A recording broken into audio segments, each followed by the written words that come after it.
I've said many, many times that I've got the best job in the world. Elaine was one of just the most single, intense, focused people I've ever run across. I owe so much to her. I owe who I am to her. I wouldn't be the person that I am today if it wasn't for UMass softball and it wasn't for Elaine. She was a competitor and she wanted us to be the best so that when she beat us, she could be beating the best. Her wisdom kind of transcends time, and it'll continue to transcend time as long as we're UMass and part of the UMass family.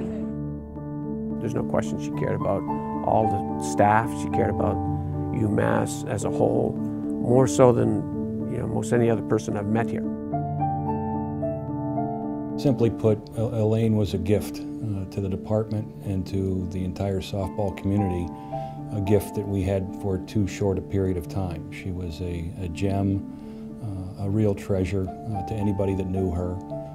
The impact that she had on her players, the administrative community, her coaching community, really cannot be adequately described. It had to be experienced by knowing Elaine, and she will be missed very, very much.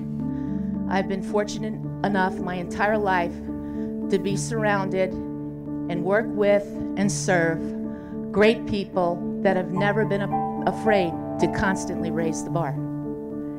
That's what drives us, that's what drives UMass athletics, and that's what drives UMass softball. I think the thing that Elaine taught me most is that you persevere, you work harder than anybody else, and most importantly, you love the people that you work with and that you're around. She held us to a high standard. She leaves her legacy with all of us and to carry on for UMass softball.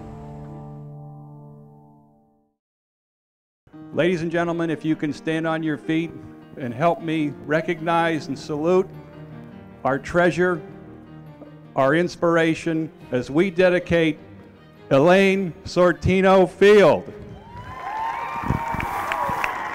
With my cancer, she was always in my corner. She was always wanting to know how I felt, wanted to know, hey, you look tired, you need to go home. She was always trying to take care of me. And my thoughts were, hey, you're battling this too. And yet she didn't care about herself. I mean, she did, don't get me wrong, but she cared about everybody else. And that never changed no matter what she was going through.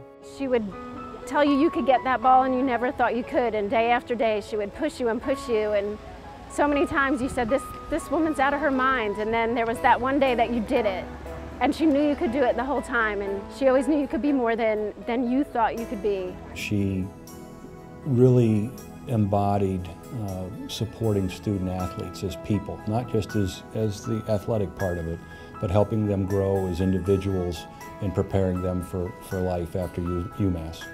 I think I'd probably say I'm probably the first recruit that Elaine ever yelled at on her recruiting trip.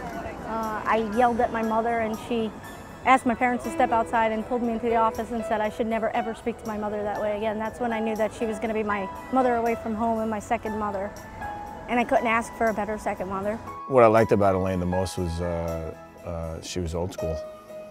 She was a stick to your guns kind of coach, and that toughness that she exuded every day, I think, was passed down to all of her players. She has been involved for a long time, and during a period of significant growth for women's athletics. When you look at the national picture, at the people who made an impact at really making the progress that we've made, Elaine Sortino is certainly one of the top 10 out there. Her moral compass was above and beyond in her vision. And the things that happen in the game that are so important that people really don't realize. She was such a driving force always. She had time for everybody. She was a player's coach, I know, but she was a coach's coach. She's the people all of us looked up to and called a mentor and a friend, and we'll miss her greatly, but we will always remember her and honor her. The whole world will be rooting for UMass, the whole softball community, and wish them well in years to come. And I aspire to just be half of Coach Sortino, and to make that kind of a difference and impact in the lives of so many is it's truly amazing.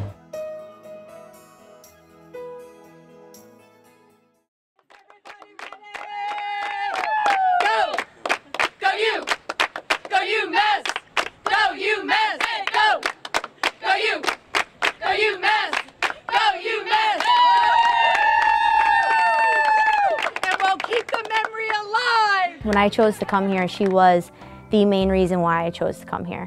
Her nature as a human being, caring nature, and then on top of that, just the way that she coached. I wanted someone to push me when I needed to be pushed, and I wanted someone to hug me when I needed a hug, and she was that perfect person. When I was a senior and we had a player who committed an infraction that could have possibly got them thrown off the team, and they were going to be thrown off the team, and Elaine talked to me, and what she said to me was we could throw them off the team, they deserve to be thrown off the team for what they did, or we could keep them on the team and try to help them become a better person and have all the rest of the players be good role models for this person. And what she said made total sense. There were definitely two different sides to Elaine. The competitive side, the on-field side, and when she was constantly thinking, how can I do it best? How can I reach my student athlete? How can I get them to be their best? And then there was the total other side of Elaine when you removed her from the field of competition, removed her from a competitive situation, that she was fun, she was lovable, we just laughed, we had the best time, and she was so unlike most people seeing her in the arena of athletics. We were talking one time and she said, Joanne, why don't you bring Florida State up to UMass? And I'm like, Elaine, why would I bring Florida State up to UMass to play in the Northeast? It's cold, chance of bad weather. She goes, Joanne, it'd be great for softball, it'd be great exposure, the fans would love it would help your recruiting base. And so I said, Elaine, I can't sell that to my administration. She goes, I'll tell you what, if you bring Florida State up, I will cook you, your associate head coach, who's Louis Byrne, and Robin, our trainer, a true Italian dinner. And I said, for real? And I said, does that include wine? And she said, yes. I said, okay, I will bring Florida State up. So I did my schedule, and we always have to turn in our schedule and let the administrators approve it. So the administration was looking over it, and they go, Joanne, why do you want to go to play UMass up in the Northeast? And I said, you know what, it'd be great for softball, it'd be great for their fans, it would help our recruiting base. They said, okay, and they signed off on it. But the real reason is, one, Elaine was a true friend, and two, she is one heck of an Italian cook. My wife Kate and I were fortunate enough to have gotten to see her in June, and we started talking about my daughter Haley, who's playing softball now. And I've mentioned to Haley many times that you will be going to camp and you will learn under the great Elaine Sortino. And I told Elaine that Haley was playing softball and she was only 10, and Elaine said, well, look, 2 more years. You got 2 more years before camp.